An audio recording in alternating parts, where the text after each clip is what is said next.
Hi friends welcome to Dathyasri vlogs. ఈరోజు నేను ఒక విషయం మీద మాట్లాడాలనుకుంటున్నా. అదే ఫెర్టిలిటీ. పిల్లలు లేని వారికి అంటే ఆ బాధ అంటే ఏంటో నాకు కూడా తెలుసు. నాకు కూడా పెళ్ళైనాక చాలా రోజులకి ప్రెగ్నెన్సీ వచ్చింది. ఇప్పుడు 1.5 year పాప. నేను చాలా హాస్పిటల్స్ తిరిగిన. ఆర్ఎంపీల దగ్గరికి పోయినా, గైనకాలజిస్టుల దగ్గరికి పోయినా. ఇప్పుడు నేను చూపించుకుంది ఫెర్టిలిటీ, సంతాన సాఫల్య కేంద్రాలు చాలా పోయిన. అవి చాలా మనీతో కూడుకున్న విషయం. అయినా నేను పోయినా.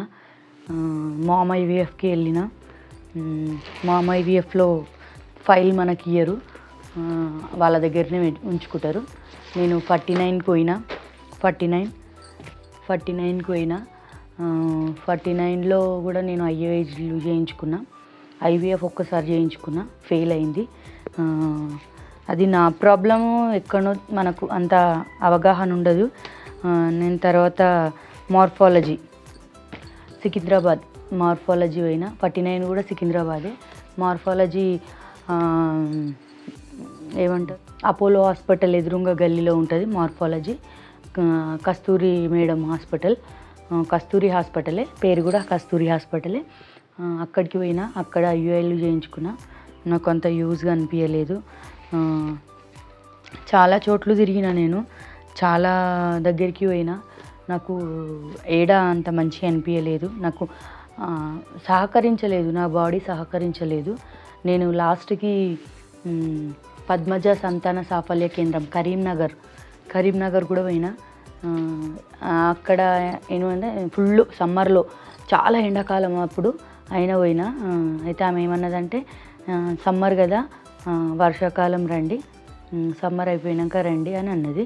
అని ట్యాబ్లెట్స్ ఇచ్చింది. 2 monthsకి అట్లా దూరం కదా, చాలా లాంగ్ కదా అని నాకు ట్యాబ్లెట్స్ ఇచ్చింది 2 monthsకి. నేను 2 months ట్యాబ్లెట్స్ తెచ్చుకున్నా. 2 months ట్యాబ్లెట్ తెచ్చుకున్న తర్వాత నాకు ఏమైంది, నాకు ఎక్కడ ప్రెగ్నెన్సీ వచ్చింది అని ఫర్దర్స్ వీడియోలలో చెప్పుదాం అనుకున్నా. నాకు తెలిసిన చిన్న చిన్న టిప్స్ కూడా నేను ప్లీజ్ సబ్స్క్రైబ్ మై ఛానల్. మీకు ఏవైనా డౌట్స్ ఉండి మీకు కూడా నాలా పిల్లలు కాకుండా లేట్ అవుతుంటే మీరు అస్సలు టెన్షన్ తీసుకోవద్దు. ఆ టెన్షనే మనల్ని కొంప ముంచుతుంది. కంపల్సరీ మనం ప్రశాంతంగా ఉండాలి.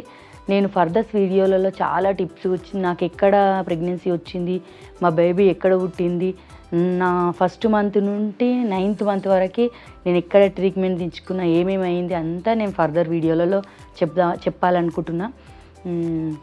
నా వీడియోస్ కనుక నచ్చితే ప్లీజ్ సబ్స్క్రైబ్.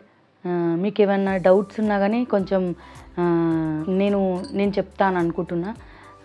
ఎందుకంటే నాకు కూడా ఆ డౌట్స్ ఉండి నేను యూట్యూబ్లో చాలా సెర్చ్ చేసేదాన్ని. దాని ద్వారా కూడా నాకు కొంచెం బెనిఫిట్ అయ్యిందని నేను అనుకుంటున్నా. నాకు ఎక్కడ ప్రెగ్నెన్సీ వచ్చింది, ఏ ట్యాబ్లెట్ వాడితే, ఏ ఫెర్టిలిటీ పోతే నాకు ప్రెగ్నెన్సీ వచ్చింది అనేది నేను ఫర్దర్ వీడియోలలో మీరు నాలా బాధపడుతూ ఉంటారు చాలామంది. అలాంటి వాళ్ళు నాకు కామెంట్స్లో కామెంట్ చేయండి. ఆ కామెంట్స్లో మాట్లాడుకుందాం. ఆ బాధ ఏంటో నాకు తెలుసు, అందుకనే నేను ఈ వీడియో తీస్తున్నా. నా వల్ల ఒక్కరికి మంచిగా అనిపించినా అది నాకు చాలు. నా జీవితానికి అది చాలా గొప్ప అట్లా అనుకుంటున్నా. ఎందుకంటే ఆ బాధ ఏందో నాకు తెలుసు కాబట్టి నేను ఈ వీడియో చేయగలుగుతున్నా. Thank you for watching.